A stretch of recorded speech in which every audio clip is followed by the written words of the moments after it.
Hi, how are you, man? Thanks for having me. How are you? An awesome spot. Thanks for having me. Thanks. Nice to meet you. Great to meet you. Well, That's a great space.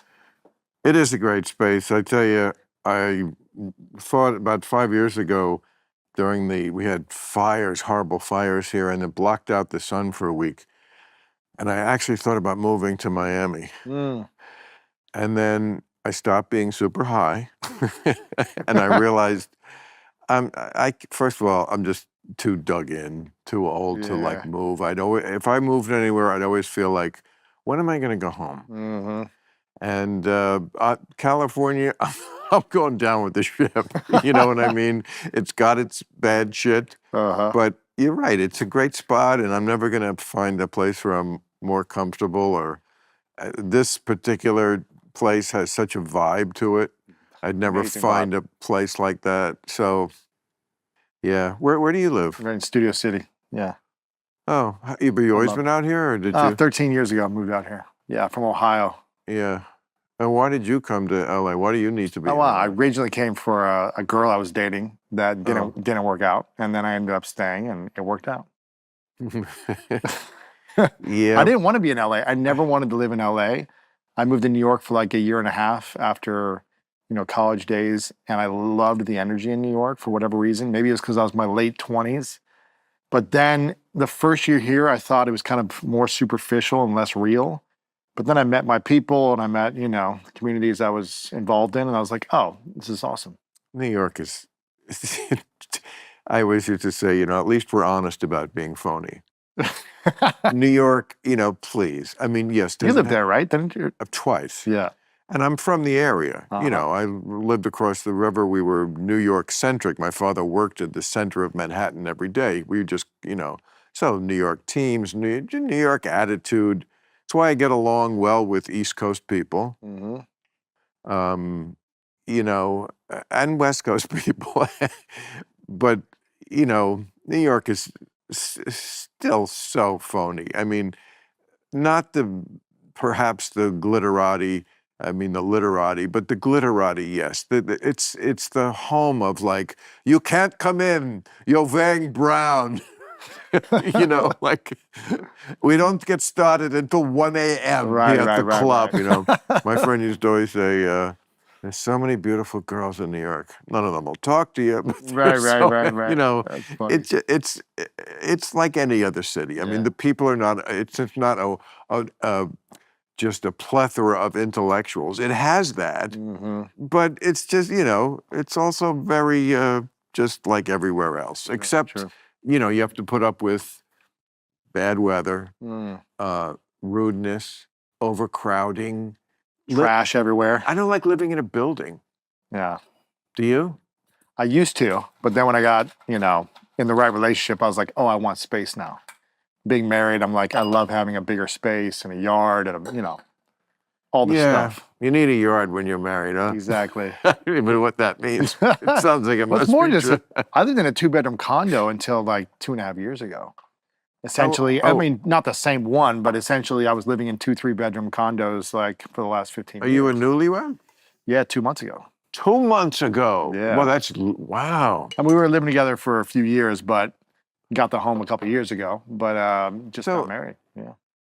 Here's a question, Mr. Life Coach. Like, so when you're living like with someone for a couple years, and then you have the wedding day, what do you do on the wedding night to like make it like? We have a lot of fun. I know, but we have a lot of fun. But how can you? But like in the old days, this was the night. I mean, a lot of the world still operates that way. I'm sure the wedding night in Karachi, Pakistan, is still the wedding night. I don't think there's a lot of premarital going on. But I think for me, when I met her, I was 38 or 39. I'm 42 now, so we're different seasons of life. We've lived life a little bit longer and got married at this age. So, is she age appropriate? She's the same age as me. Yeah. Oh. Yeah. She's not like 20 years younger or something. Yeah. Nothing wrong with that, dude. 20, you got to be kidding. Yeah, she's great. Well, I'm sure you married her. That's awesome. Exactly. So 2 months, and they said it wouldn't last, huh? You know, 2 months. It's still going. Still going strong. Cheers to that, right? Unbelievable. There you go.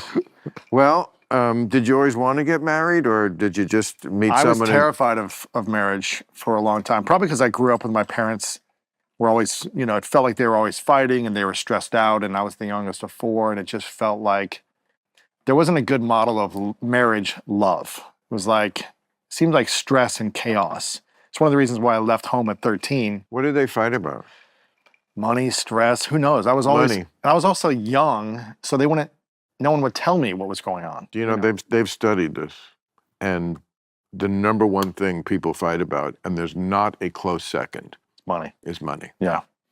You'd think it would be, you know, fucking, or, you know, you don't fuck. In-laws or something, yeah. You don't fuck me anymore. Yeah. I would guess that would have been like a high on the list, but it's Yeah, it's money. kids, of course, but no, and all those things matter, and many other things, but it's money. Yeah. They got married when they were 19. They got a kid at 19. I just don't think they had the emotional tools on how to communicate effectively and really know what they wanted. You know, it's just a different time. So I don't blame them for it. Emotional tools. I may not have emotion. I got to look at my tool set. What do you think is the... I don't know, but like that's one of those sayings. I've never heard that exact one, but I bet you Emotional I bet you tool? use it a lot. I do. I think understanding how to navigate emotions is one of the most powerful skills. Yeah. So how did you become an expert in it? I think by being a failure at it for a long time. You know, just making mistakes over and over again, constantly feeling like I was never enough, constantly doubting myself. Right. And saying, I don't want to live this way anymore. How do I overcome this insecurity, self-doubt, this feeling of not enough, this feeling of unlovable, unworthy, all these things? So it's totally an autodidact. Well, I don't even know what that is. Like as opposed to going to school, self-taught. Self-taught, because school, this is everything. I had to learn after school how to live life because school didn't give me life skills. It taught me, I was dyslexic growing up. I was in the bottom of my class every year. They used to grade us on our report cards, and I was always in the bottom 4. And I pretty much cheated my way through tests and homework and things just to get by. So for me, school didn't give me life skills. And that's what I wanted to learn after school, was really like, how do I live a better life? Did you use drugs as a crutch? I've never been drunk, never been high in my life. Oh. Would you like to start? That was your problem. You got to have moderation, I always say. Well, I have sugar. You know, I have coffee. I do other things. Yeah, but I'm not perfect. No, but that's not, but, you know, without looking into places in your mind that you can't get to without drugs, I would say that is walling off part of the self-discovery process, which I know you're so invested in ways that you can, you know, there's just certain ways you can't get to a place without, well, I know a guy. Let me just, no. Have you ever done like deep fasting for many days? Oh, I fast every year. For like 5 days. 5 days. Yeah. Would you say that your mind opens up in certain ways when you fast? Not really. I mean, you there are times when you feel more clear. Yes. I mean, if I fasted for 30 days, maybe, you know, that kind of thing. I mean, you really are nuts. Or similarly, Keith Richards used to talk about they would purposely stay up and not sleep for like 3 days because you are accessing. You're hallucinating. Yeah. You're accessing a kind of delirium. Exactly. I ain't gonna do that. Yeah. You know, I mean, I remember coming down from taking speed in college, and you couldn't get to sleep for at least, it was just terrible. Yeah. But drugs, you know, Aldous Huxley wrote a book called The Doors of Perception. That's where the rock group The Doors got their name. Oh. And that was his metaphor for it. Like this is a door to perception that you can't otherwise get. I mean, I'm not trying to, well, it sounds like I am trying to convince you to do this, but I'm really not. But I'm just interested if you're never curious about seeing that part of your head.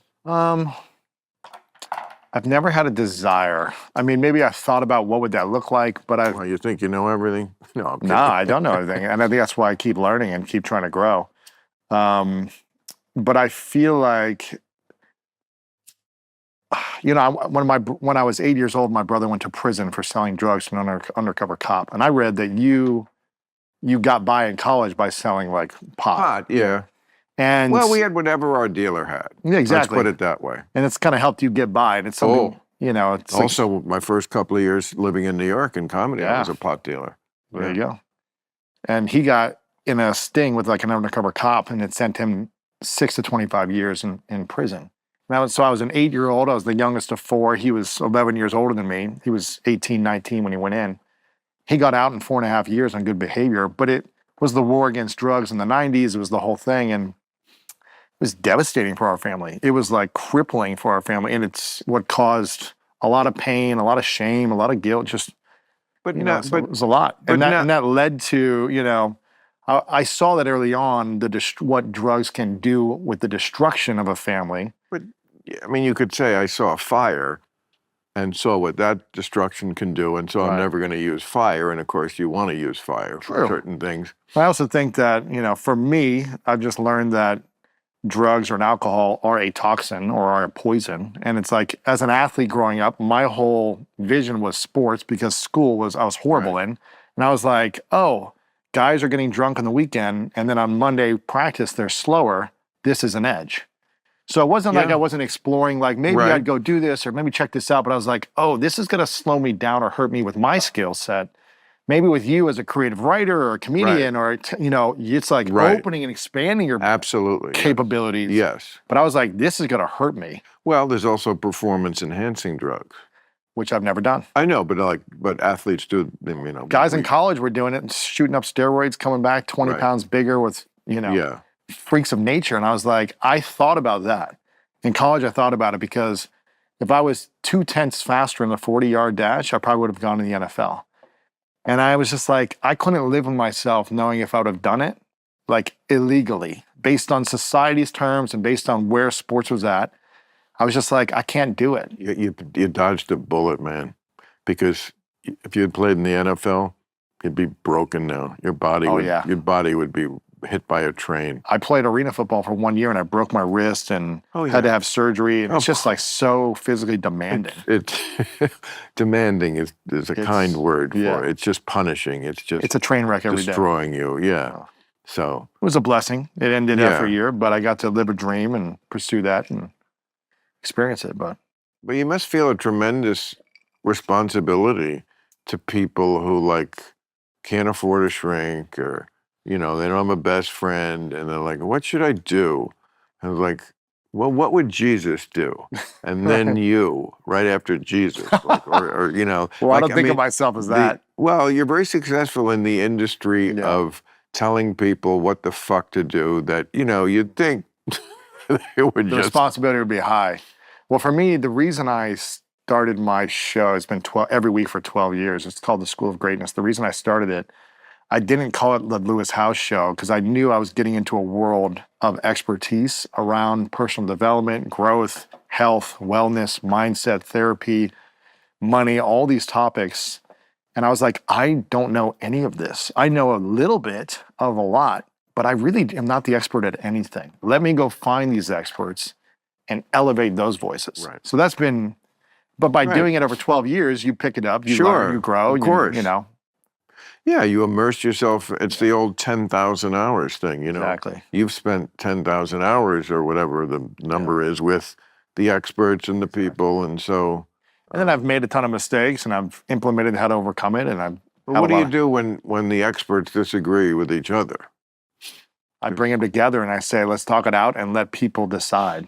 It's kind of like what you've done for a long time. It's like, hey, bringing the experts in, and then maybe no one has the answer, or maybe this research paper is combating with this research paper, and if it's around health and wellness, everyone's got to have a different process and try things.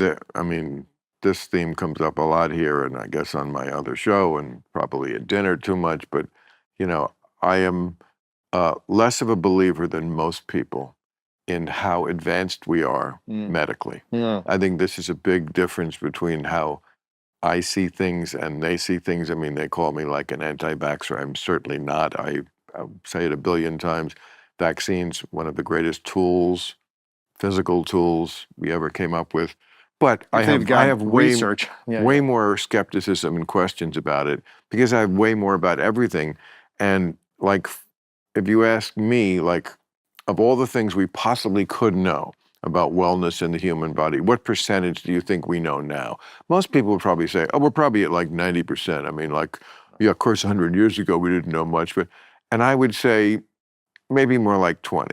Yeah, maybe. I mean, like, cure cancer and then tell me you really have even the fucking faintest clue because there's just lots of shit that they don't know. And I'm like not blaming them for it or saying it's because of corruption. I'm just saying we're just where we are in history. Absolutely. We're in the year 2025. We're not quite living in the future. I hope we get there soon and AI gets us there and I never have to die. But as long as I have to die, I feel like we're pretty much. We're not at the infancy, of course. No. We know what a germ and an atom is, but we're just not where people think we are, and that gives them a faith in what the experts say. And my thing is always, but the experts don't agree with each other. I know. That's why they say get a second opinion, because that tells you, one, it's an opinion, which isn't a fact, and two, you need a second one. And that often doesn't jive with the first one. I know. And then what do you do? And then you go with your instincts, your gut, what feels right to you, what aligns with you, especially if it's like a health or medical condition and you're like, one doctor says there's no cure, and another doctor says, oh, have you tried this yet? Maybe you're going to feel more open-minded to seeing how the energy was or what the research shows and feel more open to it. I actually have someone I've hired for many years now, an actual job that is pretty much just to referee what doctors say. Interesting. Like when they disagree, you do a deep dive and you give me an opinion. Now I may disagree with the ref too, but like there's no other way to do it. Yeah. And it is funny you say that a minute ago about what I do. Similar, yes, it's like refereeing or trying to keep it right there and with just the truth between like the two political parties. It does remind me of like because I have had diagnoses from doctors that are just diametrically opposite. And sometimes it's just factual. Like free PSA is the higher number, the better. No, the lower. It's like, really? It's a fact. Yeah. You mean we can't just look it up? Well, we can. Stuff like that. Yeah, for sure. I mean, you mentioned how old do you want to live till? You mentioned you would love until to I'm live not forever. enjoying it anymore. But I'm enjoying it right now. Yeah. Is there a number though? Is there like an age that you would love to reach if you could? I feel like once you've gone down that road, you're fucked. Like I only look forward. I'm not a backward-looking person, but I can't look too far. I mean, it's like tomorrow. Tomorrow has to be a good day. Because what makes it a good day for you at the end of every day when you look back and you say that was a good day versus that's not a good day? It's a good question. Does one thing have to go off for it to be not a good day? Is it a few things? Does it have to be? Well, you felt good. You created something. You were with people you enjoyed. What was? Starts with sleep. Yeah. Mostly I get the right amount of sleep and wake up refreshed. Yeah. That's like if you don't, certainly at my age, if you don't sleep well, you're gonna feel like shit. But but even when I was younger, your age, even I always remember if I didn't have enough sleep, I just felt like shit. Nothing is quite great. And so that would certainly that can throw a wrench into any day. I mean, a feeling of accomplishment is always great. I mean, I'm not at this level. You've done so much creative work. You've had so much success. What do you have to go that much greater to feel accomplished, or could it be like, oh, I did something small and it was accomplishment today? Do you know what I mean? You've got so much accomplished. I mean, thank you, but I mean, it is amazing in the way when you start out, the littlest thing is like a big win. A big yes. I got a call back. I got well, this. right. I I mean, read. like, I remember when I first in the clubs and there was a guy and he got his sitcoms like, and then his picture was in TV Guide. And I was like, wow, I know a guy whose picture is in TV Guide. And now, like, I can have, I'm not going to name drop, but like, there are nights when I'm like, wow, I can't believe the people who I was with tonight. And they accepted me as their peer, and we, and the next day, I mean, it's like, yeah, I'm not even thinking about it. Whereas the guy in TV Guide, I thought about it for a month. You're like, It's just like your perspective changes. what do you think has shifted? But I don't want to ever be jaded, and I don't think I ever am. I mean, Yeah, I am acutely aware. I enjoy being aware of how far I've come and how much I cherish what I have. And I'm not a materialistic person, really. I mean, I had a break-in here about 6 months ago, and they didn't take anything. They looked everywhere. They didn't find anything. Wow. There's nothing here but sentimental shit. I mean, you want my fucking Yellow Submarine poster? Go nuts, bro, because like it means a lot to me, but you nothing. Yeah. And I just don't have cars and watches and the crazy shit that people have. Yeah. That's You've not got what, nice property. I mean, you've got property. land. It's hard to steal the property. Yeah, you can't take that with you. You were talking about peers, though. You're with around a lot of inspiring people lately. I saw some great clips of you with Trump, and I was wanted to ask you about that. I'm curious about what that was like because I saw the before clips that you said. I did a 12-minute piece on my show describing the whole thing in great detail because there was intense interest for me to do it. You watched that. Yeah, I watched. will send it to you. The 12 minutes. Did you see it? I don't know if I watched all of it. I watched clips of that. I watched some clips of that. You're gonna have to to knock yourself out and devote 12 minutes. I'll watch it because I'll give you the headlines of it. But basically, by the way, there was a big fight over this, sort of within. I would say within the Democratic Party. Why you can't hang out with someone? Well, exactly. And look. I don't want to like make this a bigger thing than it was, but I do think I won this one. Tell me. Just because I mean the number of people I heard from, even the interest. Yes, the people the 10% who hated me before this just found another reason to hate me. But I do think that it was not a hard case to make. One, if you want to break it down. Should you go, if you're invited to have a private dinner with the president? Yes, of course. You'd be crazy not to see in person, get that. Two, then you have to describe it. Should you lie? No, to me that's also a no-brainer. But obviously a lot of people wanted me to. But no, I'm not a liar.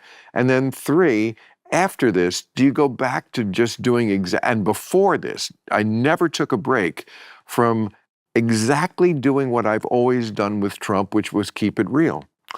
It's not like I went MAGA, If that had happened, they would have a case, and they have no case, and they know it. Because I went right back to tearing him a new asshole the week after. I did it the week before. He even complained about it to me, like, oh, you hit me hard last week. You hit me hard. And yes, that's my job. I can separate the two. It's funny how these people who think of themselves as the most intellectual, they violate the very first rule of being an intellectual, which is keeping two disparate thoughts in your mind at the same time. It's like page one. But they apparently couldn't do that. But, what was the big? It was easy to make the case. I don't want to like keep doing it forever, but yeah. What was the biggest takeaway from the whole experience? Well, I mean, that the haters and clickbaiters are always going to be there. But, if you just tell the truth, people really appreciate that, whatever it is. And then there's this other segment, the haters and clickbaiters, who hate the truth. Unless it's their truth, they even use that term a lot. I'm sure this comes up in your world. This is my truth. This is there's your truth and my truth and the truth. The truth, yeah. And people gravitate, I think, to what I do because they feel like, well, I don't always agree. Possibly, many people do agree most of the time. Doesn't matter. I feel like this guy is telling me what he really thinks and what really happened, and he'll let the chips fall where they may. And he'll take the fans who like that and be okay with the fans who leave the room because they can't take that. Yeah. And that is exactly right. That's exactly what I'm doing. Did your perspective of him shift afterwards, knowing that also? Well, I mean, it wasn't a total shock. Every person I've ever known who has met him privately, including big liberals, like I believe Keith Olbermann once was telling me, maybe on the air, that he lived in the same building as Trump for a while. Or no, that couldn't be. Trump lives in, well, whatever, that he saw him. And yeah, same thing, charming in person. So it wasn't like a shock that he was different. It was surprising that he was more self-aware. Let's put it that way. Really? That he lets on in public. He was yeah. more Watch self-aware. watch the piece. Yeah, You'll I will. see. I will. And but also that I said lots of things to him that liberals should love. That a guy got in there and said to him to his face. And I think they hated it that I also reported it when I did that. He was okay with it. He never went ballistic like he does publicly. If these things had been said to him publicly, he would have been like, "You're a terrible person. You're disgusting."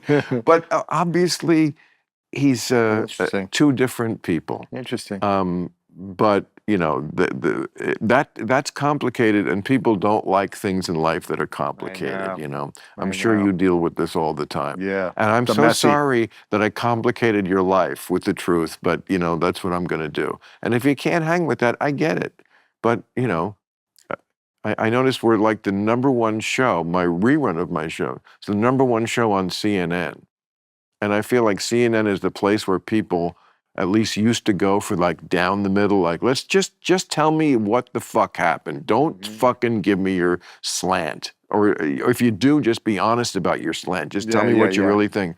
So I feel like that's a good sign that people are watching it also on CNN. That's cool. Yeah. That's great. You talk about truth. What is, I'm asking you the questions now, but I'm curious, with all the experience that you've had, the success, the ups and downs, what is the truth for you? About what? About what you've learned. About what? It's so broad. About life. About life. What's the truth for you? You're going to have to narrow this down. I mean, life is a what are very the three, broad if you topic. If you could give 3 truths about all of your experiences. 3 truths. Like advice to people? Okay, I would, first of all,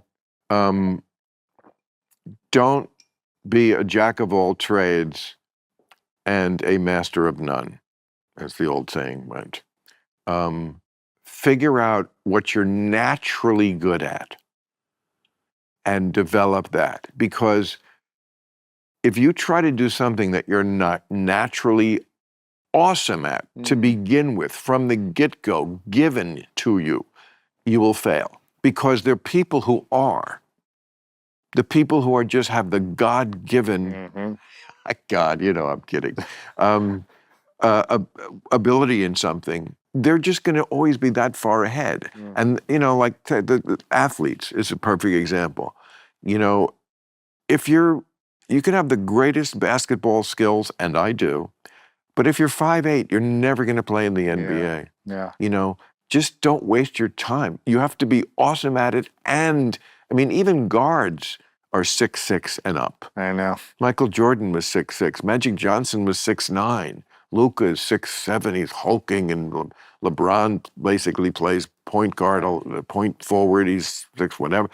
It's just not for you if you're not big and tall. So don't work on that. Work on what you are already great at, and sometimes that's hard for people to figure out. And I imagine sometimes it's something that's not that sellable. Yeah. Okay. That's one truth. That's very important in life, I feel like, is develop what you're good at. But you still play basketball even though you'll never make it. Yeah, but I play it for fun. Yeah. I play with girls because I can beat them. I do. I'm 70. I play. Yeah. I mean, the girls are good. Oh, they are. I play. They're not bad. No. I just can beat them. I mean, you can't beat WNBA players. No, Yeah. I didn't say that. You can beat a 12-year-old girl. Not a 12-year-old girl. Good girl. But I was never in the pros, and Yeah. I mean, but So that's truth number okay. one. So that's one. What would be the second one for you? Be a decent human for the sake of it, and don't think that there's some like ulterior reward, or that the devil is poking you with a pitchfork if you're bad, or you're going to get this go to paradise if you're good. Just accept that you'll feel better about yourself. It actually helps all of humanity, which comes back to help you. Don't look for a giant reason to not be an asshole. Just don't be. Just don't fucking be an asshole. Just be. And that's a lot. That's a hard one for a lot of people to take because they do need that motivation. Yeah. To stay in line or to Why do you feel you don't need that to stay in line? I mean. Maybe I did when I was younger, or, I don't know. It's just something you come to. I mean, I would make the case that atheists and agnostics are usually more ethically aligned than religious people. Of course, because religious people very often do the most horrendous things. I mean, a lot of wars, a lot of beheadings, torturings, burning people at the stake, lots of stuff. That happens because you think the most important thing is that your God is the God, and that you're so invested in that it's not really the kind of thing where when another person says, no, I think my God is the God, you could just kind of let it go. You have to either kind of convert this person or kill them. That is the view that has been... Those are extremists in the religions, though, right? It's not like... Okay, but there are times in history when extremists ruled the religions. They ruled the religions in Christianity in the 16th century. I think I was talking to somebody here, I don't know why we got onto this, but I was saying that, Columbus discovered America in 1492, and then the next we hear about it is the first colony at Jamestown, 1607. What happened for that whole century? Why didn't they go back? Because they were killing each other in Europe, because some of them were Protestants and some were Catholics. And the entire 16th century was just fucking killing you over whether you think I need to go to a priest or I don't, or whether Jesus' foreskin ascended with them or it didn't, or this bullshit that people fight about. So, I don't know. So why do you think atheists or non-religious individuals are more ethical? Because it's not about this bullshit. The first 4 commandments in the Bible are all about God's ego. Atheists don't give a shit about this. We don't care about praying to other gods and this nonsense. And, oh, God, don't let them hear you praying in the other room. Hey, you got another God in there, bitch? Fucking, okay, But why be ethical? Because if you're atheist? absent all the bullshit and the spiritual shit and the nonsense where you're really invested in who's the God and how we worship him, and your wisdom comes from books that were written 2,000 years ago that don't even condemn slavery. If that's where your wisdom comes from, yes, your morality is going to be fucked up. Mine isn't, because it doesn't come from books like that. It just comes from logic. Where do you get logic from if it doesn't come from wisdom of the past? Bible? Well, No, just certainly saying not. wisdom of the past in general. Yeah. It's a priori. It's just from living life. It's just from what makes logical sense. But why live an integrous life at all? Why not just, I'm going to do what I want to do and say what I want to say and live my life, and I don't care what people think? Well, I mean, you can. First of all, you can likely get arrested for doing the things that would lead you to do. Right. That's, I mean, not always. You could get away with being a serial killer. They have.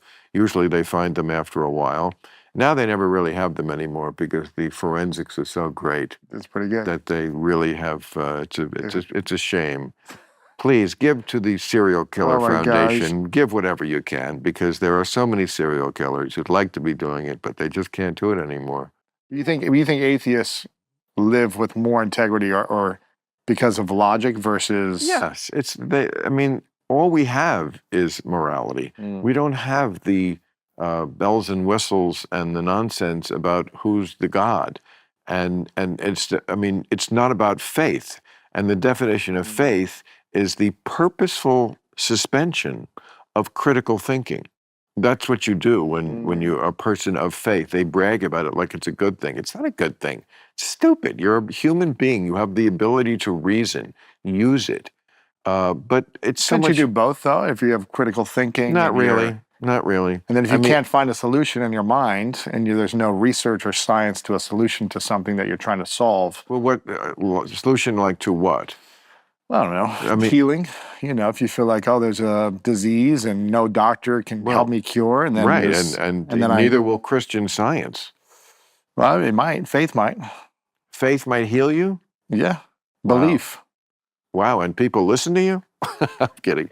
Well, people have miracle healings all the time of their body, their sickness, their something, and then they first of all, we don't know that. What we do know, I mean, I think people there's a- heal all the time. I think there's a place here where we are going to agree, Mhm. but I wouldn't necessarily call it faith, although, yes, you're correct. Some of it is that, which is that there is a mind-body connection Yes. that I think is another reason why I'm skeptical of Western medicine, because I don't, too. yes, I don't think they take that into account as nearly as much as they don't. should. They don't. It's why placebos work very Absolutely. often at the same rate as the pharmaceutical Not drugs. better sometimes, yeah. Sometimes better. Yeah. Somewhere I read this, some guy made a great point. He said, 200 years ago, all they had was placebo because the doctors, of course, these So like, here's an herb, it's going to help you. or herb, but you were lucky. I mean, they would do things that were like, Sticks and water. well, and they would put dirt in on things, and they would do the opposite of what would help very often. But because the person thought that it was helping, Isn't that interesting? so there's in that no- sense, you are correct. The way we with think faith. something Right. influences the body to heal. Right. Unfortunately, I can't. And use, where's the thought come from? right? Where's Well- mind? Where's our mind? When we're thinking, we have a brain and then we have a mind. Where is that all happening? Are we able to, with science, discover and understand all of it 100% yet? No. This is what neuroscientists are always working on. Exactly. Where does Which is that- what I'm fascinated by. Oh, really? I love having neuroscientists on to understand Right. the emotional charge, the But- physical charge in the body, the mind, the way We're- you're thinking, influencing the brain chemistry, influencing the body to either be healthy or be out of alignment and create more cancer cells. And how can we create a thought process, a thinking environment that is more elevated, that is more in harmony with health versus out of harmony with health?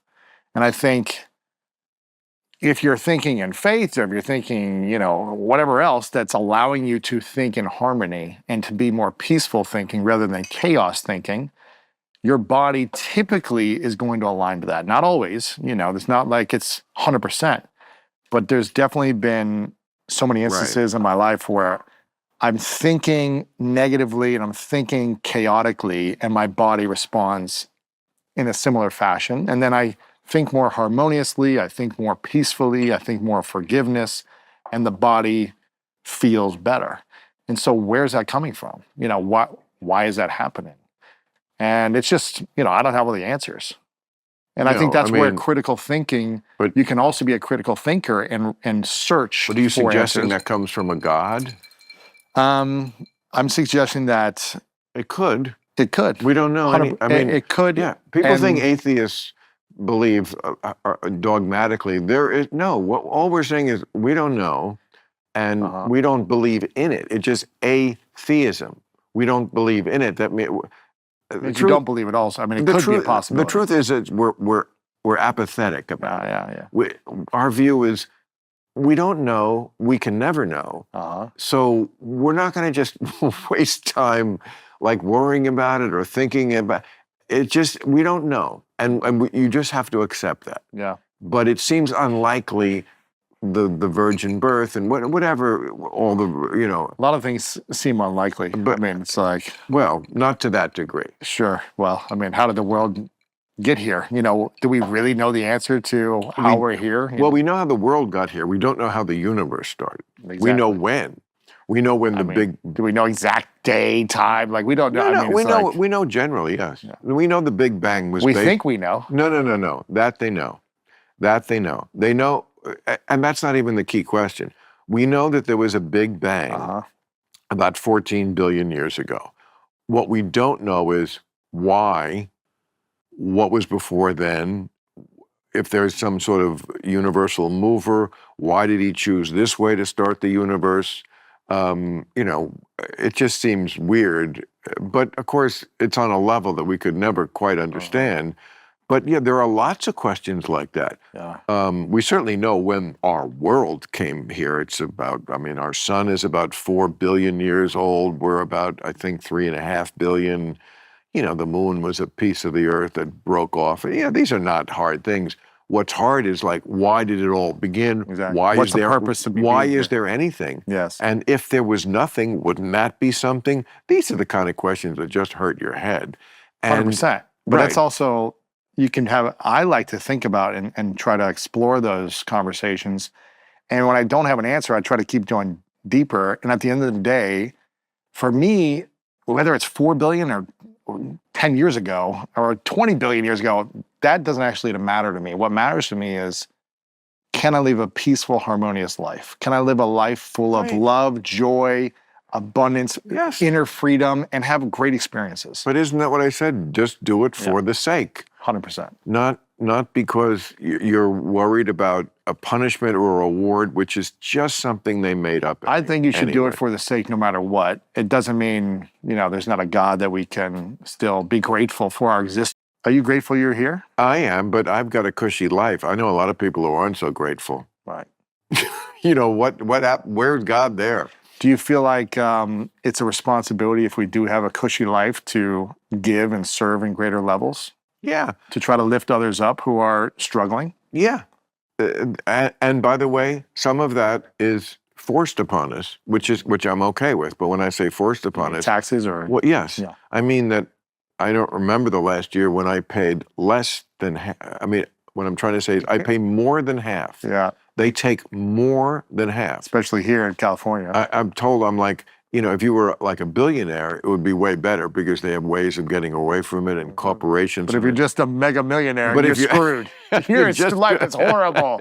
Yeah, it sucks. It's not horrible, but don't tell me I don't pay taxes.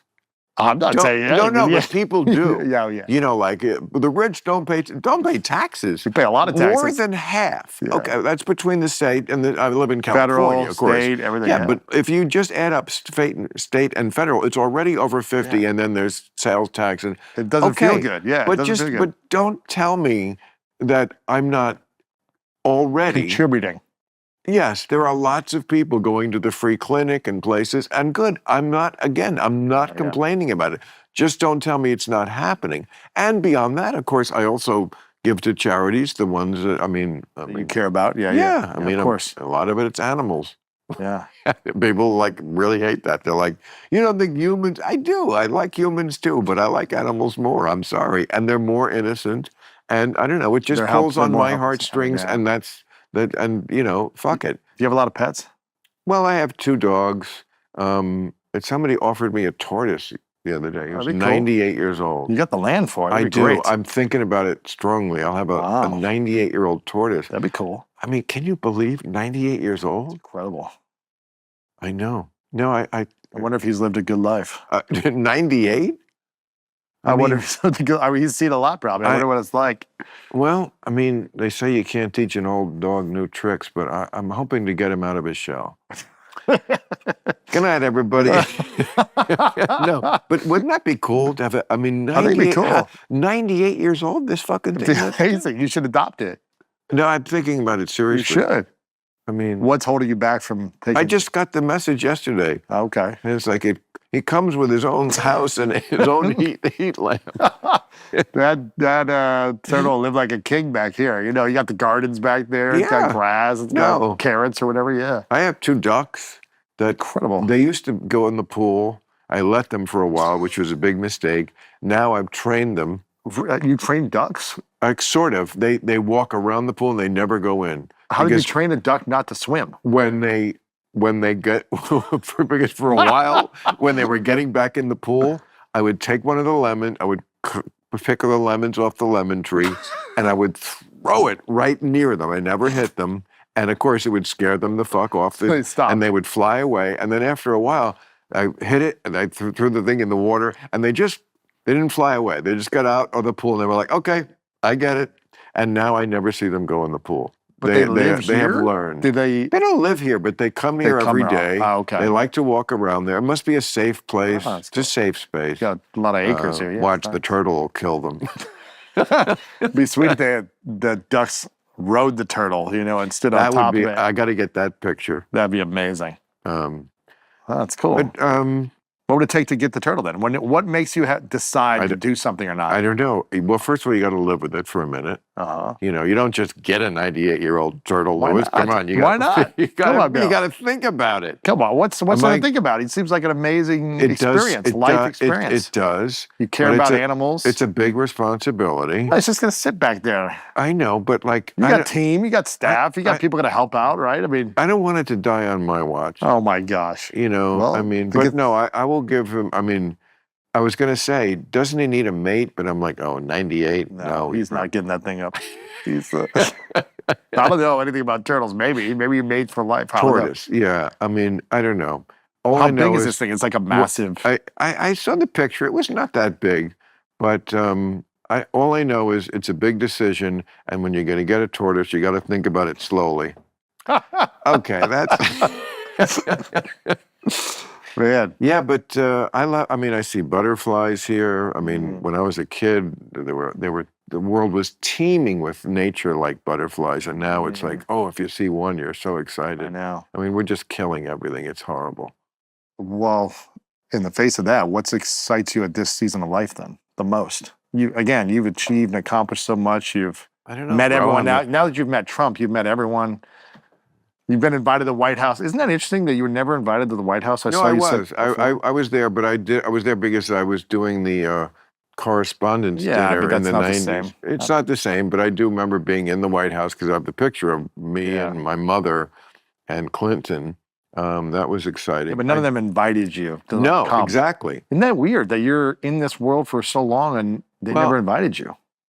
Yeah. Well, Obama, who is my basically favorite president, but he was not very helpful as far as like he never did my show when he did every other show.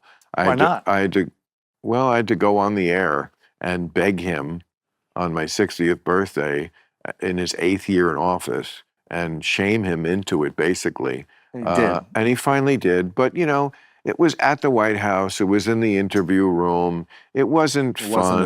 It wasn't a real. Yeah, it wasn't in front of an audience. I mean, it could have been fun and funny if he came and did my show in the studio like he did many other shows.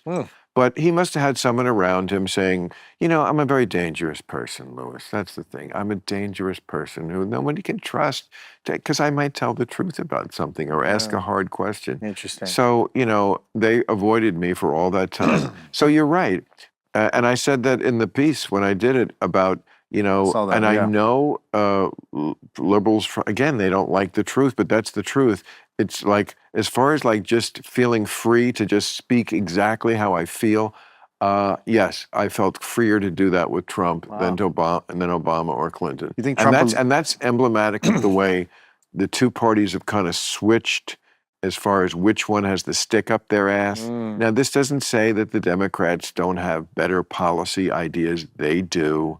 But just on that level, and people vote on this level all the time, like it used to be when I started in the 90s on that show, Politically Incorrect, it was always the Pat Robertsons and the Reagans and these kind of people who had to stick up their ass, the moral majority and the Jerry Falwells. And then it switched, and the people with the stick up their ass became the left. They're the ones who were the police on language and the police on how dare you not, and so. And you're all about free and speech. Trump is a kind of, I'm sorry, but in person, he's definitely the kind of guy, you just feel like you can say anything and you don't have to like censor it. And I didn't. I didn't. Would he let you interview him here or on another show? He definitely wouldn't hear because I smoke pot. And he's just like you. He had a He's never been brother. drunk, right? He's Never had a drink because also a brother. yeah. It's interesting. Also a brother. The brother Wow. died of alcoholism. Wow. That's interesting. Yeah. Yeah. Would you ever interview him on TV? You think if he Yeah, let of you? course. He's the president of the United States. Are you crazy? I mean, he.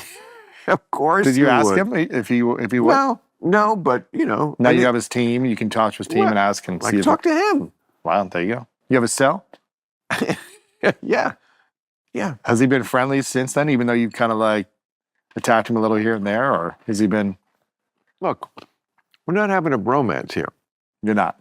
No. It's funny.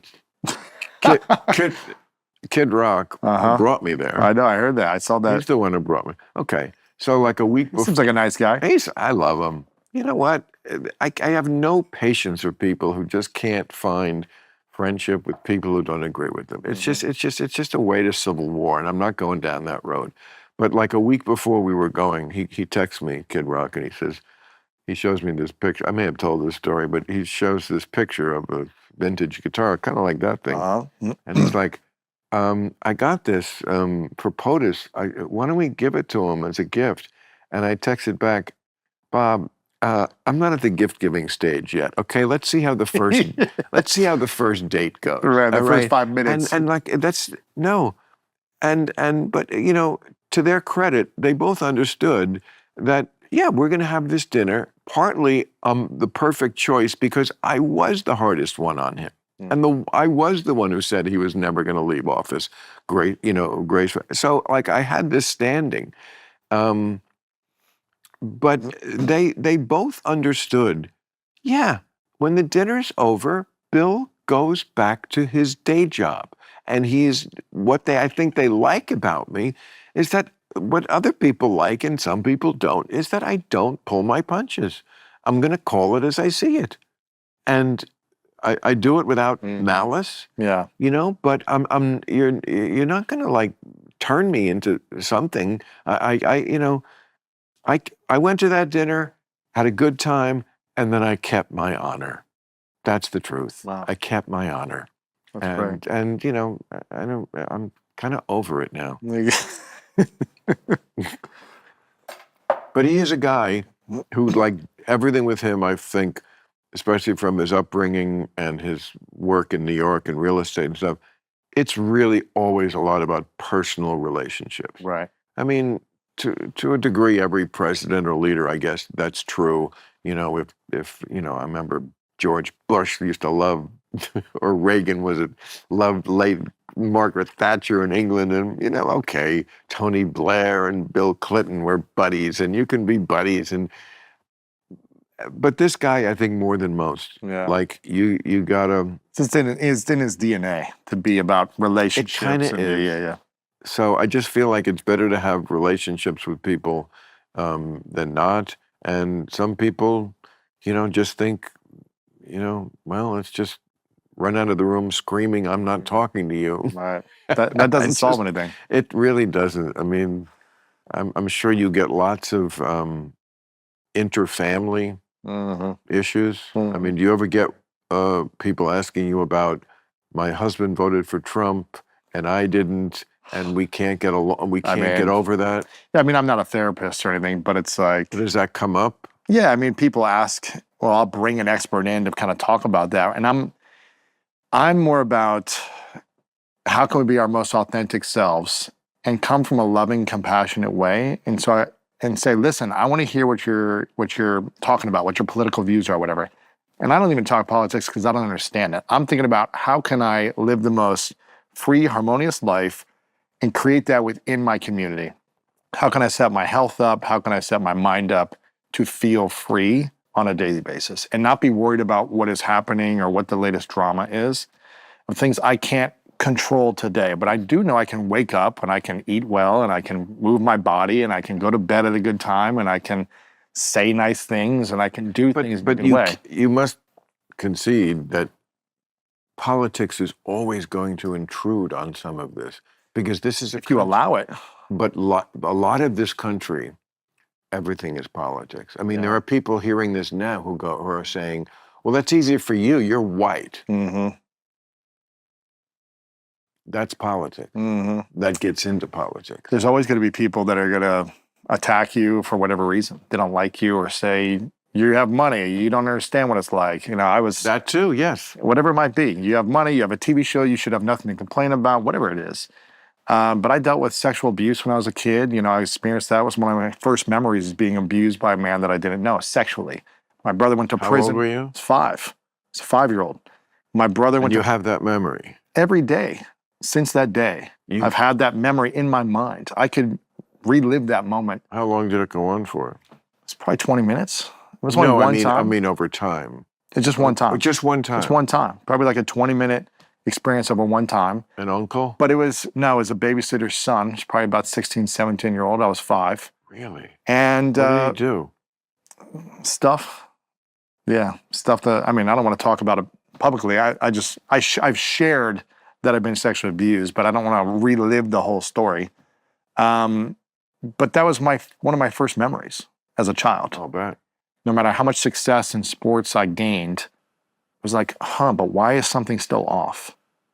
And when I started to turn around and face, you know, those dark parts of me and start to heal through workshops and therapy and processes and meditation and just anything I could find, I started to create harmony through healing. And it took a long time. And it's a journey. But that harmony is something that I think I was always seeking. And it doesn't mean every day I'm perfect and I don't go through challenges and I don't get stressed and, you know, get angry still. But it is a more consistent baseline of peace. And I think that's what most people want. Whether they're broke and have no resources, they want to feel free, abundant, and peaceful.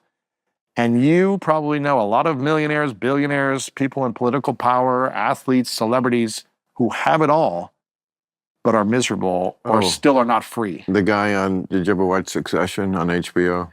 Yeah. It was right? so great. Right. Great show. Logan Roy. Great show. Yeah. The patriarch. Yeah, of course. Who they're Love trying that to show. succeed.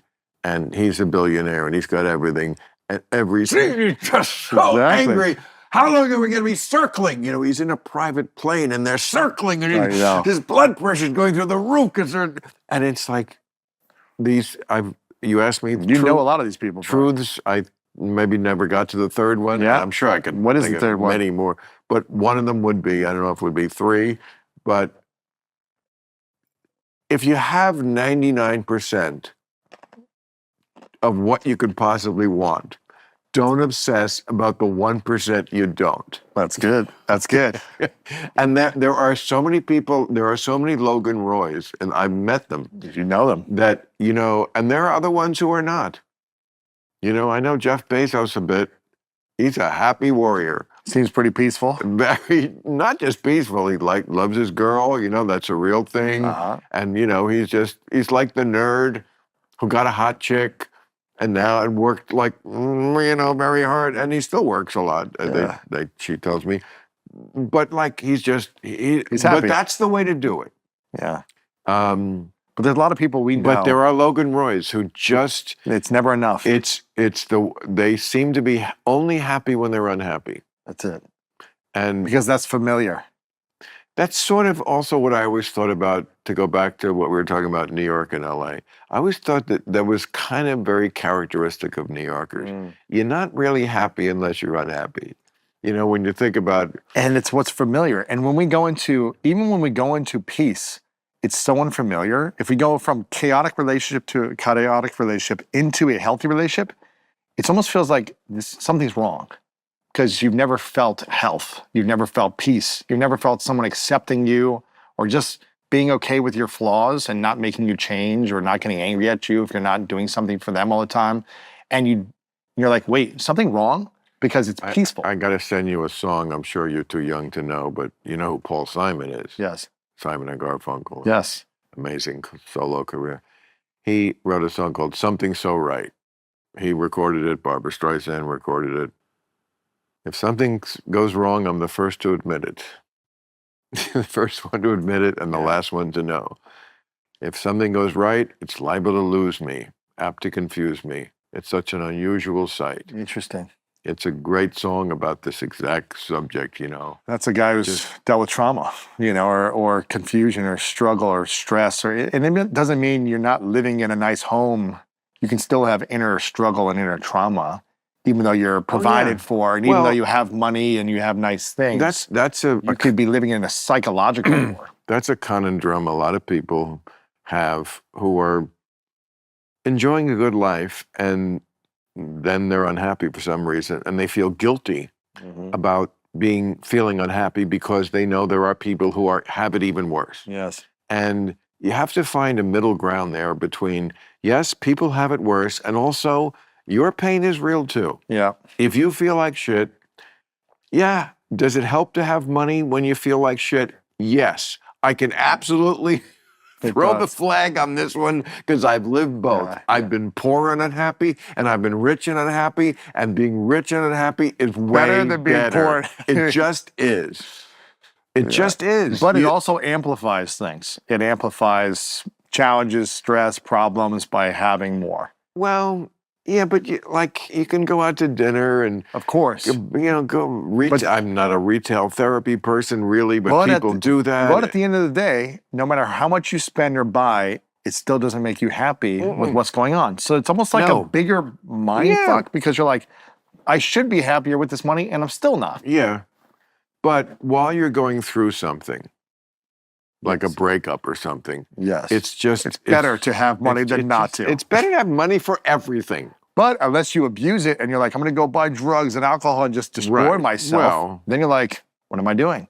So it depends on how you learn to manage your stress. I know, but we're back to that you can't really organize life around what the dumbest people will do with something. That's true. Yes, there are people who will abuse anything, but that doesn't mean you should prohibit it from the people who know how to use. It's a free world. Do what you want, you know? But it's like, how can we, and my whole thing goes back to how can we create inner harmony, inner freedom, inner peace of mind when we're dealt with stress, chaos, overwhelm, breakups, trauma, bankruptcies, whatever it might be. Like, we're all going to go through different stuff, but how do we get back to a centered, grounded place of harmony? Well, and how do we influence that in the people we love and care about the best way we can? A lot of people work on your side of the street say meditation. Yeah. Like, that's a big thing. Like, I love meditation. I love prayer, meditation, whatever allows you to get back into center and peace. Prayer and meditation, you say they're in the same breath. I love prayer and meditation. I've been meditating for a long time, and I've been praying for a long time. They're different. But I look at meditation, I don't know what you say prayer is. I look at prayer as more of gratitude for me. It's not about like, help me, God, fix some problem. It's that for me, prayer is not solve my problem. For me, prayer is I'm grateful and I trust. I'm grateful and I trust, and I'm going to be taking the action steps to see what unfolds, to get back to a place of harmony or figure out the problem that I'm dealing with in the material world or my inner world. I'm going to get back to a place. And meditation is more about not thinking about really God or anything. For me, it's more about breathing and being connected to self and kind of calming nervous system and really allowing myself to feel peace so that I can make a clearer decision in my life or just feel more peaceful. Because I think a lot of people don't feel peace. And meditation is a place where I think it can support the process. Are you able to, when you meditate, like clear your mind of all thoughts? Not every time, but I think there's, times where I can do that for moments, but then thoughts come back in, and it's not about clearing of all thoughts. I think it's really about calming thoughts, like calming the chaotic thoughts and feeling more peace. That's what it is. And I think when we can make decisions from a more peaceful place or a calmer place, as opposed to angry, resentful, scarce place, we tend to make better decisions. And if we make better decisions, we live a better life. Well, maybe I'm meditating wrong. I don't know. I don't really meditate, but sometimes a lot of atheists meditate. Yeah. No, I mean, I think it's a great thing, but I just think Sam Harris has got a great podcast about meditation. Yes, no, meditation's a real thing. I just think some people are easier It's a practice. It didn't happen naturally to me. practitioners of it. I mean, I wasn't like, oh, I'm gifted at this in the first week. But some people's minds, I think it's connected to the way some people can be hypnotized, and some people cannot. I was once. Have you been hypnotized? Well, I've never been hypnotized. When I was making this movie Religious in 2007, and one of the bits we were going to put in the movie but did not was they had a guy to hypnotize me, and I really wanted to be hypnotized. You couldn't do it. Some people just can't. They just have a mind that doesn't go there. I've never been able to do it either. But I think you can be self-hypnotized. I think you can hypnotize yourself more. Really? Yes. I've done, and I think it's not the way it looks where it's like, oh, I'm going to go to sleep and, the hypnotist shtick. Right. It's more of I'm going to visualize and become more hypnotic towards a belief that I have, a vision that I have, something I want to create in my life. And I've created like different... manifesting? Yeah, just creating what you want. Do you believe in that? I believe in manifesting. And Really? I mean, it depends what your term, what the definition of manifesting is. But I don't know. I always thought it was just something chicks say. Well, I think you've manifested everything in your life. Yeah, but I mean, everything in this building is a manifestation of a thought that you've had. You thought, I want to have a home one day, and you were once in New York, and then you moved to LA, and then you said, I want to look at something, and I have a vision. I wanted to have space, and it would like to be 5 acres, and I'd like to have property where there's no noise, and and you said, oh, and then you found this place based on a thought and an intention, and you showed up, and the realtor showed it to you, or whatever it was, and you said, this is mine. And you worked hard for the money you made to get this physical space. That's a manifestation of an idea. I don't know about that. I could be. I don't remember ever picturing anything like this. This property came to me because somebody was moving because the husband had gotten too old to take the stairs, and they knew my manager and said, this place would be perfect for Bill. I think they manifested it.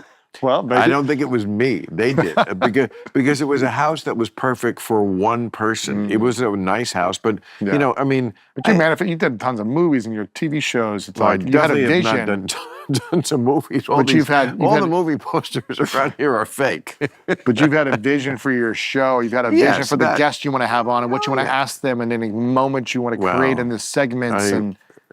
You think about it. I've always. You intend it, and then you create it. That's manifesting in my mind.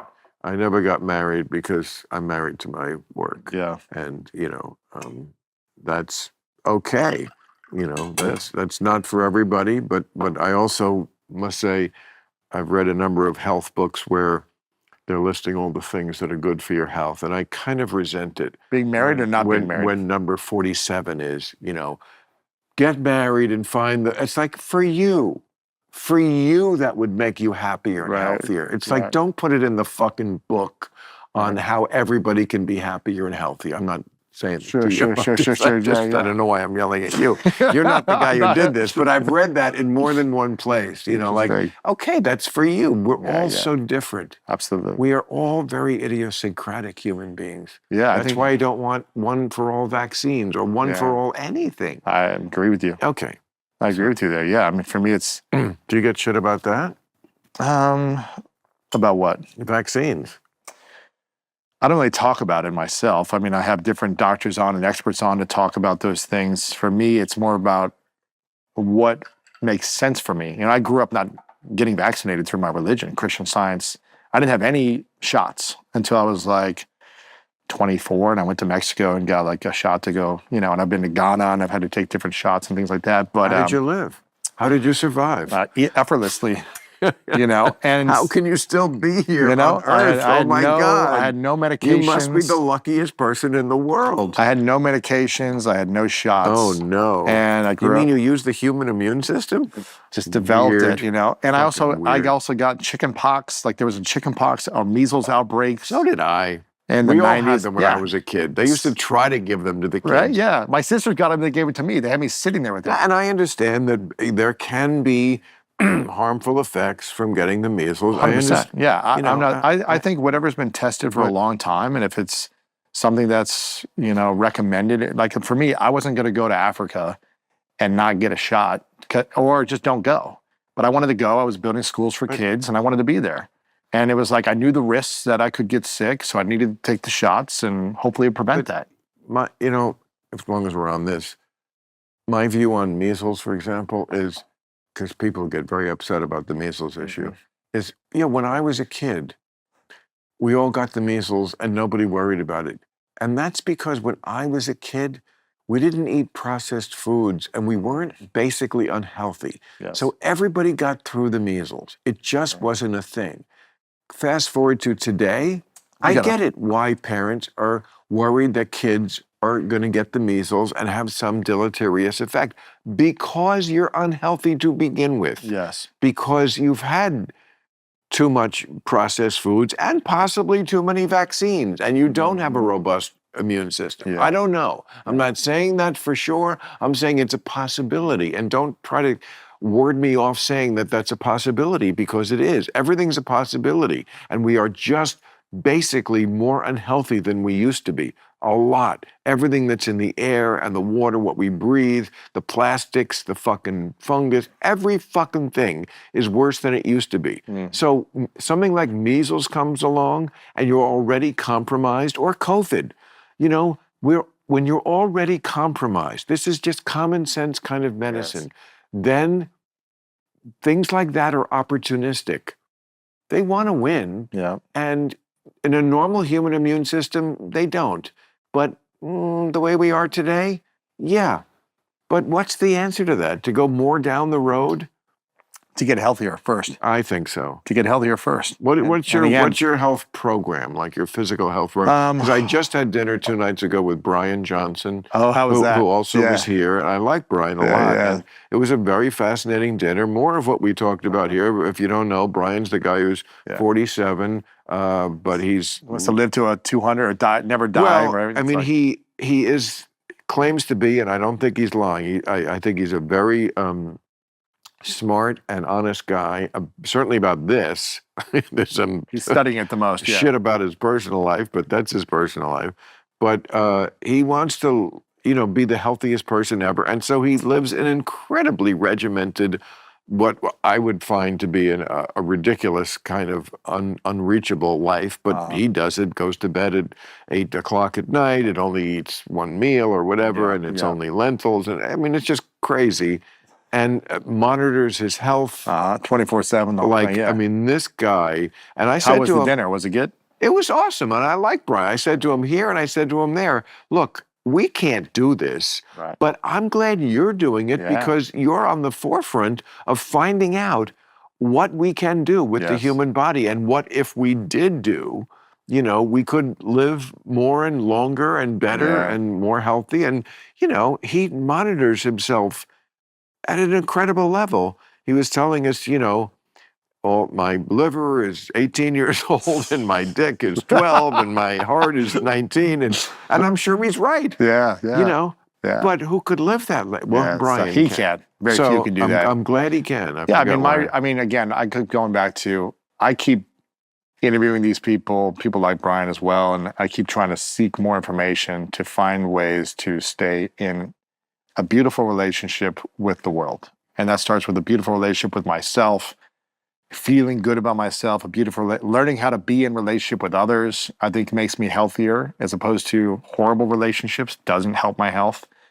And so relationship is an important thing. My relationship to money, relationship to my wife, relationship to my body, relationship to food, like relationship is important, and having a healthy interaction with those relationships. So I think about, for me, I'm more of an 80-20 guy. I think I'm probably, not with like weed or whatever, but I'm more like in moderation of food and things like this. I still want to travel and adventure and try things. But I really like getting 7 to 8 hours of sleep. I think sleep is the greatest way to heal your body. It is to sleep. That's not an opinion. That's a fact. And I'm all about trying to eat 80% of whole foods, healthy foods, non-processed, minimally processed foods. I just think that's the way to go. My vice has always been sugar. So it's like I still have sugar and I eat candy and things like that. It's the worst. But it's one of the worst things for me. So I'm never going to be perfect, but it's like an 80-20 type of thing. And I don't Yeah, drink you gotta alcohol. live. Yeah, so I I mean, don't drink alcohol. I don't know, smoke. I don't do drugs. I don't do these I mean, things. I'm glad Brian's doing what he's doing. Yeah, but, he's doing great. but it's just not. I mean, he must have what I It's said gotta be earlier in the day, earlier in the show about like develop what your natural big thing is. He's great at that. His natural So, big man. thing is self-discipline. Ah, He yeah. obviously has. Somebody asked him at the dinner, like, you know, you only eat this meal like maybe he has two, but like he gets up at 4:30 in the morning. Probably because you're healthier, the less you eat later. Yeah. So he probably has like, you know, his last meal so many hours Noon before. or something. Yeah, exactly. And they said, what do you do when you get hungry? And his answer was, I feel good about it.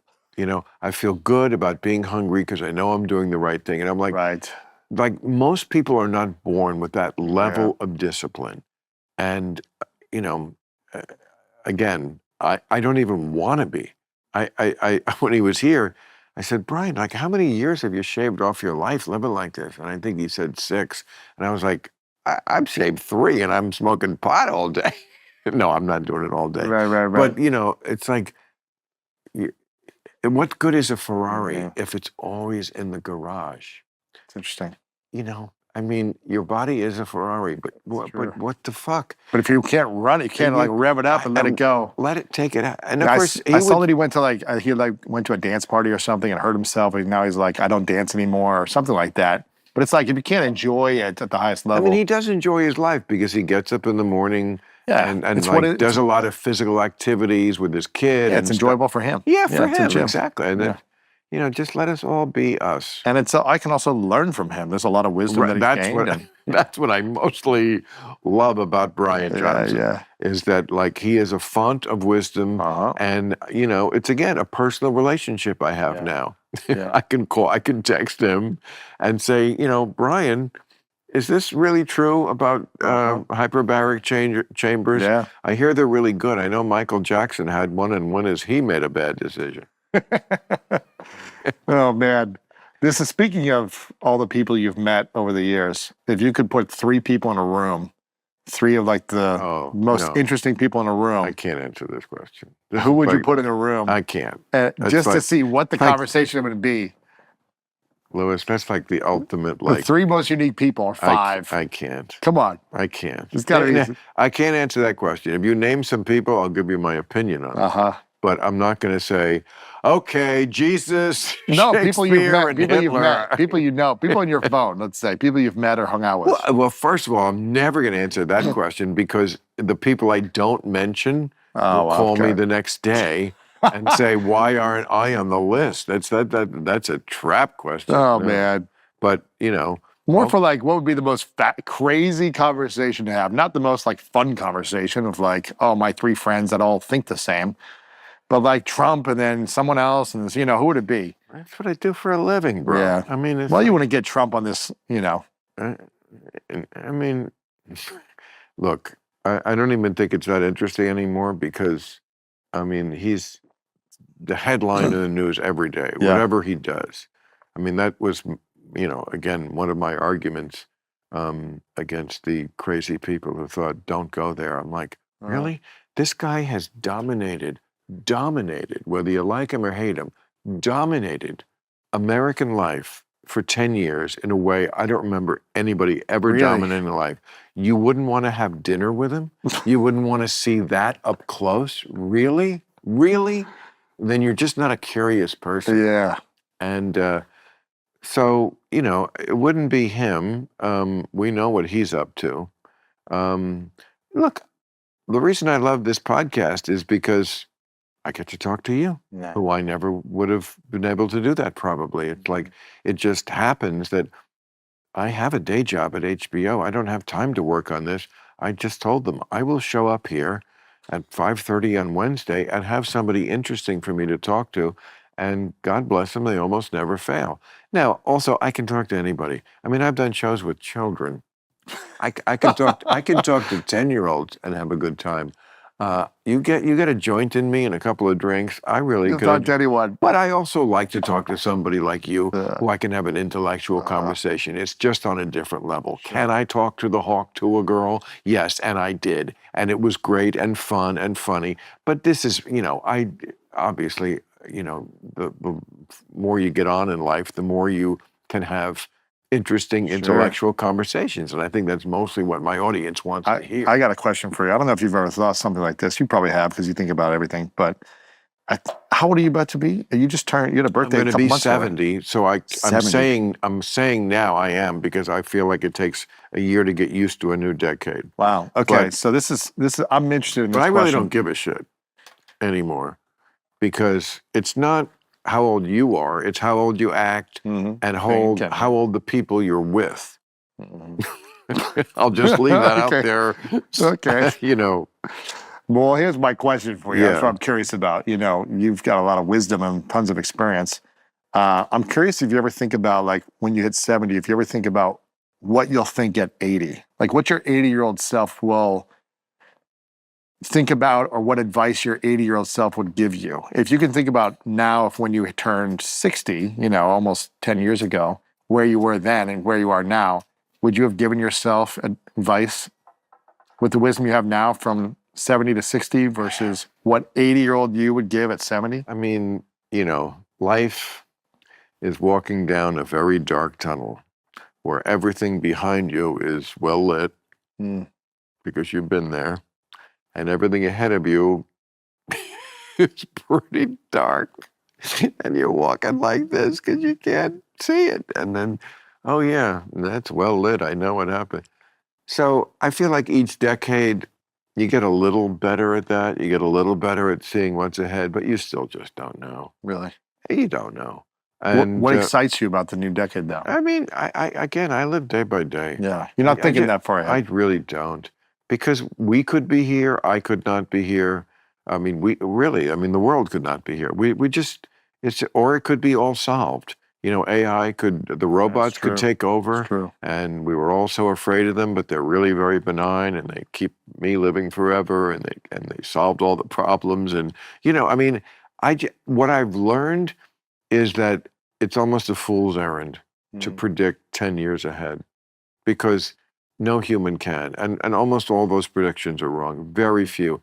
The one guy who got a few things right, Ray Kurzweil, you know him, Ray Kurzweil, he wrote the book, The Singularity, and he predicted that humans and machines would become sort of interdependent in 2028.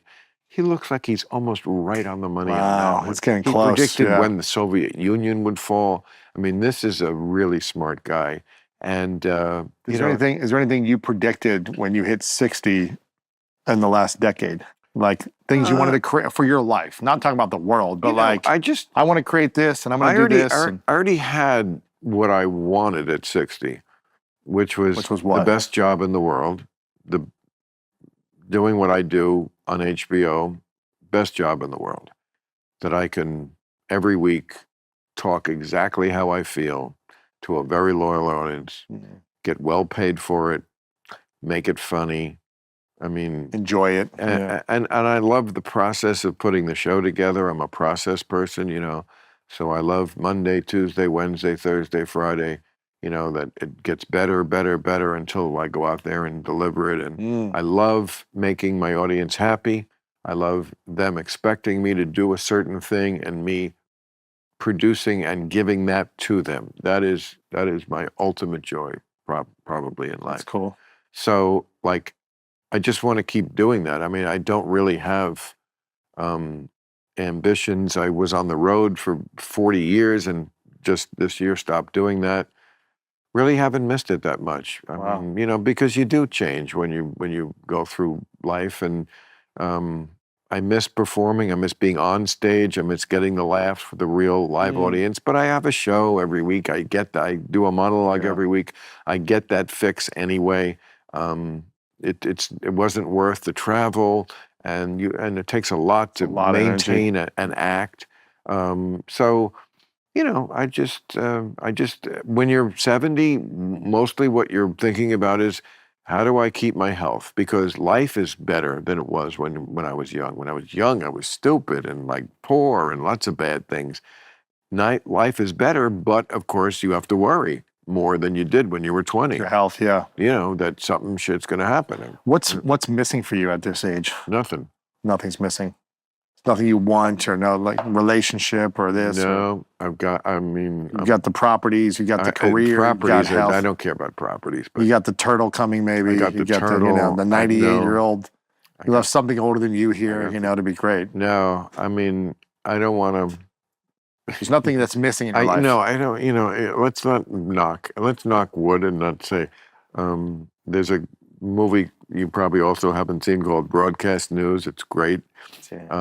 James Brooks did it, and the news guy in it, William Hurt, he says at one point, like, "What do you do when your dreams exceed your expectations?" And Albert Brooks says, "Shut up about it.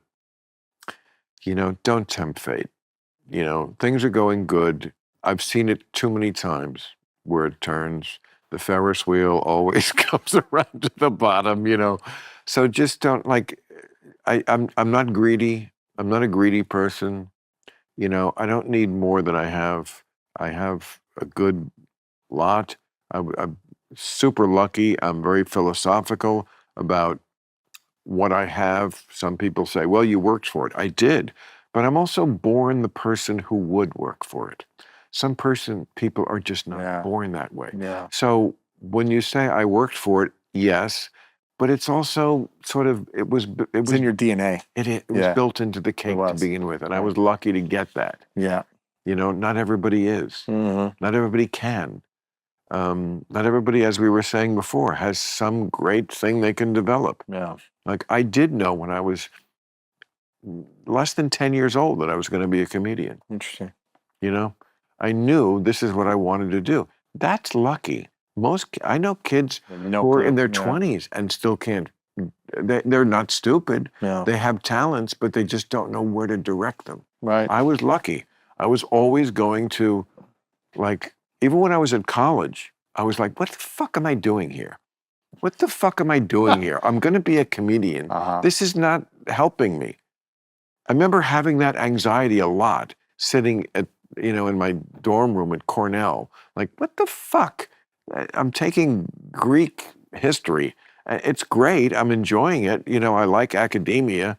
And of course, as it turned out, it was great to get a good education because it did help me ultimately with my job. But at the time, I was like, no, I know what I want to do. That's interesting. That's a key thing. Is there anything you regret from the last few decades that you missed out on, or you did? 1,000 things. Really? I never understand these people who say, I have no regrets. Like, what's your top two that you think of off the top of your mind? For fuck. I mean, we could spend all night talking about this. Just one or two then. From how long ago? Last couple decades. Yeah. From 50 to 69. I'm not going to get specific about this. Yeah. But the life I started to live at 60, I wished I started to live at 50. And I'm just going to leave it at that. Okay. But I do beat myself up about that. I could have enjoyed my 50s a lot more if I had just realized, I could live like this now. But you can't beat yourself up about how dumb you were before you got smart. Yeah. You just were, and it just is. I'm not the smartest person in the world. I'd be the first to admit it. And I'm also someone who often, it takes a while to get me there. I'm not the quickest study. Slow learner. Yeah. But once I get there, boy, do I get it. You're all in now. You're like, let's go. Once I have it locked in. So. Would you never get married? Well, come on. Why would you at 70? I mean, that's kind of crazy. Well, would you never have a life partner and say hey, we are in a union and we're living together like we're married? Maybe not legally married, but would you have a life partner? I'm in love. I believe in love. That's all. Everything else is just bureaucratic bullshit. What does that mean? Would you have a partner though, a life partner, like a relationship long term that you'd be in? You think? I'm good right now. I'm good right now. Would you be open to the possibility if it felt like the right thing for you? I'm open to the reality. I'm good with the reality. It's just why are we bringing the government into my private life? That's I understand the government. Yeah. Now if I wanted to have kids, but would you have kids? At 70? What? That's What, first of all, didn't De that's Niro or who had kid recently? What was yeah, it? De Niro and Pacino. Yeah. Why wouldn't you? Well, first of all, I haven't been in any of the Godfathers. Also, You have no desire for kids? I've never had a desire for kids, and so I don't think that's going to change. Yeah. Um, and What if you got someone pregnant? well, I'd text everybody I know. No. What if that was someone you were dating was like, oh, I'm pregnant? And what would you say? Uh, And you were like, you better be a father whether you like it or not. well, now you've really thrown the gauntlet down. I got her to chuckle in the back. There's someone like laughing in the background listening. People from all over the world are man. laughing right now. What would happen if someone's like, oh, I'm going to have a child in 6 months? Well, first of all, it's not going to happen because I wouldn't. I mean, anything's possible. Mm, You know? If you're having relationships. yeah, I guess that's true. I mean, you know, if Hypothetically. you're careful. Yeah, of course. Yeah, but you're right. I mean, Let's just say even hypothetically. condoms are 99%. Yeah. You know. Well, it's interesting. I don't think it would be be an issue, but you know, What would you? if I certainly, you know, you can't if someone wants to have a, it's just not going to Come on, happen. man. Okay? Come it's on. not going to If it happen. did, what do you think? It's not going. How would you respond? Do you think? I'll cross that baby when I get to it, but it's just not going to happen. But if it and- did, do you think? What type of father do you Well, think? but you'd I'm be? not going to strangle it in the crib. Yes, I mean, if I had to have a baby, of course, I'd hire 10 nannies and you know, see it like Nick Cannon. I don't know what the fuck I do. It's just like it's not going to happen. It's not going to happen. I'm gonna get this clip in a year and a half, and then you say it's not gonna happen. It's not gonna happen. And just have it on repeat. Someone's gonna make a techno song. Lois, hold on a second. I've just got to get the bottle in the mouth. No, I What mean, type of dad do you think you would be? terrible. I mean, I don't want to be a dad. I want to be a daddy. Goodness, I was. that's why you have 5 properties next to you. I'm you know? just, I'm just saying, I was never really cast right when I was a boyfriend. I was never, because I never really wanted to be married or have kids or, you know, go down that path of, you know, occasionally I would meet somebody who was so amazing that I would like, you know, get serious with them. And then I have had many girlfriends, but, you know, it never obviously resulted in marriage because it just wasn't who I was, and I'm glad it didn't because it would have been ended in more tears than it did, and that's okay. You know, you can be that person. I feel like Well, I feel like that was a sign. That was a sign. That was a sign from God. But you know, kids. I totally understand how people feel about their kids because, of course, I know everybody and most of the people I know have kids.